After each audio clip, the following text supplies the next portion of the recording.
সেখানে আসিফ এবং নাহিদ তাদের কন্ট্রিবিউশন আছে।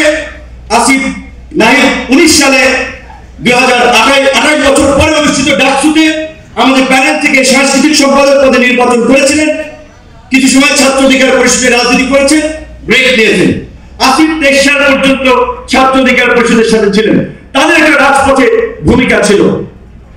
তারা এই আন্দোলন সংগ্রামের আমরা মনে করি পরিচিত মুখ হিসেবে, ছাত্র প্রতিনিধি হিসেবে এই সরকারে যাওয়ার পরে তাদের প্রথম এবং প্রধানতম দায়িত্ব হওয়া উচিত ছিল এই আহত আন্দোলনকারীদের সুচিকিৎসা নিশ্চিত করা, আহত এবং নিহতদের যথাযথ ক্ষতিপূরণ নিশ্চিত করা এবং আওয়ামী লীগের নিষিদ্ধ করার দাবিতে, গণহত্যার বিচারের দাবিতে সরকারের মধ্য থেকে একটা জোরালো প্রতিবাদ এবং প্রতিরোধ গড়ে তোলা।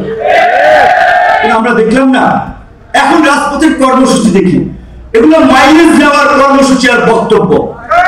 তোমরা তো সরকারে ছিল, নাহিদ তো সরকারে ছিল 6 মাস 7 মাসের মতো।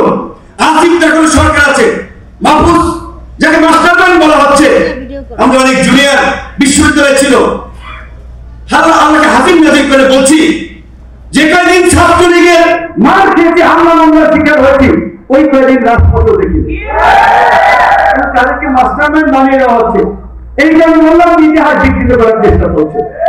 আমরা বলছি যে আজকে শুরুর দিকে এই সরকারের প্রতি যেভাবে একটা সর্বদলীয় সমর্থন করে উঠেছিল, দল মত নির্বিশেষে সকল মানুষের একটা শ্রদ্ধা ভালোবাসা ডক্টর ইউনূস তার সরকারের প্রতি তৈরি হয়েছিল, আজকে দল মত নির্বিশেষে রাজনীতিবিদ এবং সচেতন মানুষ আশঙ্কা করছে বাংলাদেশে আবার নাকি আরেকটা ফিলিস্তিন বানানোর চেষ্টা করা হয় কিনা, আমরা সেই আশঙ্কায় আছি।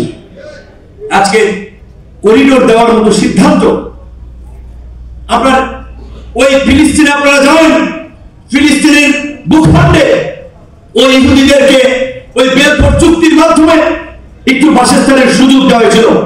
সেই ইহুদিরা আজকে মধ্যপ্রাচ্যের বিস্ফোরা পশ্চিমাদের মধ্যপ্রাচ্যের আধিপত্য বিস্তারের জন্য আজকে ইসরায়েলকে সব দিক থেকে শক্তিশালী করা হয়েছে এবং সারা বিশ্বের মানবতা ওই ফিলিস্তিনে ভূলম্বিত হচ্ছে। সমস্ত বিশ্বের ভারতবাদ এবং ভারতনেতারা ফিলিস্তিনের প্রশ্নে চুপচাপ করে রয়েছেন। তাদের মানবতা মানবাধিকার ফিলিস্তিনের প্রশ্নে তাদের মুখ থেকে কথা বের হয় না।